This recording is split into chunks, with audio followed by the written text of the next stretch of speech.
Last week was my oldest son's birthday, and for some reason he does not like birthday cake. He will lick the frosting off of it, but he does not like birthday cake. But he will eat pancakes in just about any form, so it's become a bit of a tradition to make what we call a pancake cake. And we usually just layer that with whipped cream or frosting and put candles on it and call it a birthday cake.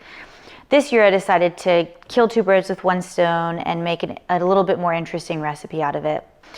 So I figured I would incorporate banana flavor throughout and make the flavor profile just a little bit more interesting for those with slightly more sophisticated taste buds, and make it a crepe cake. It's a banana crepe cake. I layer it with coconut banana whipped cream, and I'm gonna top that with caramelized bananas.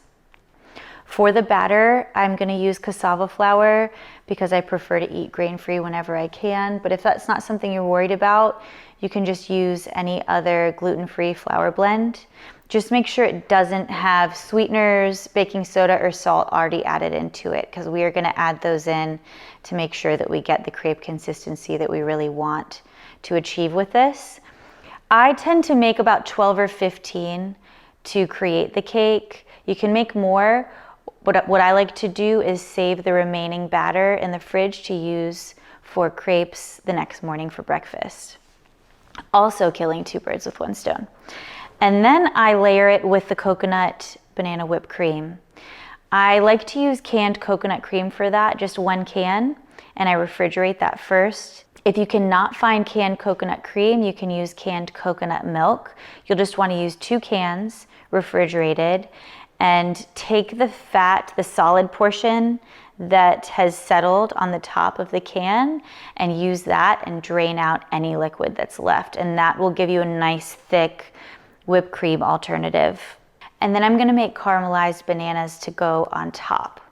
This is something I've been making since college. When I was on a super tight budget, I would go to the grocery store and buy like 10 things and try to figure out how to survive off of them for a month. My poor roommates, I mooched off of their food, and my roommate Kathleen's English muffins with tomatoes, like all the time. One of the things I discovered was how inexpensive it was to make French toast, and how much more delicious it was if I just heated up bananas and put them on top. I used to do it with brown sugar, but I've updated it a bit to use unrefined sugar.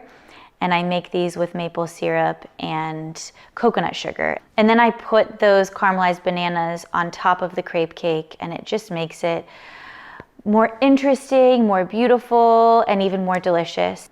All 3 of these things can be made individually, so you can eat the crepes however you want them. You don't have to turn them into a cake. The coconut banana whipped cream is delicious. You can make it without the banana or with, and it's great to dip fruit into or put on top of ice cream, whatever you want. And then the caramelized bananas as well, I love to serve on top of ice cream, French toast, or pancakes. It was a big hit in our house. I hope that you guys will enjoy it, and I'm gonna show you how to make it. So first I'm gonna make my crepe batter, and what I'm using is 2 cups of cassava flour, 1 teaspoon of baking soda, and 1 teaspoon of fine sea salt. Again, you can use a gluten-free flour blend here instead of cassava, as long as it doesn't already have salt, baking soda, and sweetener added into it, because we're gonna add those in on our own. Then I'm adding in my wet ingredients. I have 2 cups of non-dairy kefir, 2 cups of water, 2 bananas blended, and 4 eggs. I'm going to sweeten that with 3 tablespoons of maple syrup and then whisk it all together. Normally, I would separate my wet ingredients from my dry and mix them separately before I combine them, but I figured I would save a bowl and a dish, so I am adding them all in together and going to whisk that as well as I possibly can to get a really smooth batter without clumps.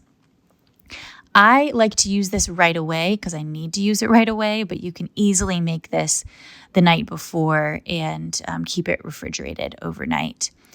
Now I'm going to get them cooking. So on my stovetop, I have a large nonstick pan over medium heat. You can use a well-seasoned cast iron here as well. I've added in 1 tablespoon of ghee, and I like to use 1 tablespoon for every 3 crepes. The ghee really helps give it a nice crispy edge to the crepes that's just absolutely delicious. You can use coconut oil or butter here as well. I'm not going to show you me making all of them, but I like to make about 12 to 15 for the cake and then save the extra batter for pancakes the next morning. I'm going to put these in the refrigerator to cool while I make my other ingredients. The first one being coconut banana whipped cream. So I'm using 1 can of cold refrigerated coconut cream here. Again, if you can't find coconut cream in a can, you can use coconut milk.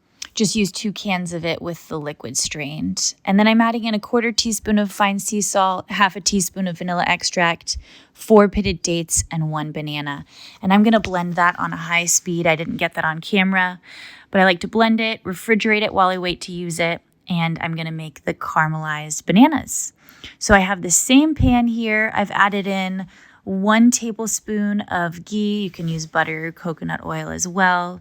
3 tablespoons of maple syrup and 3 tablespoons of coconut sugar.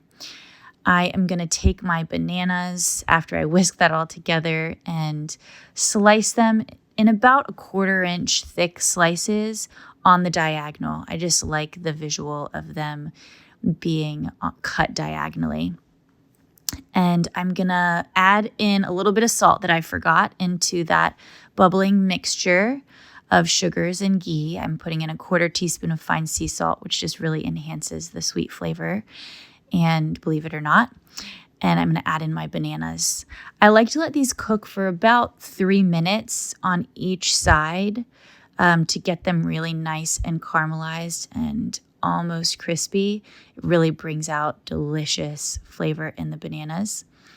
And then I'm going to flip them and let them sit with the heat off while I layer my crepe cake. So I've taken that coconut banana whipped cream and had that in the refrigerator with the crepes to make sure everything's nice and cool before I start layering it.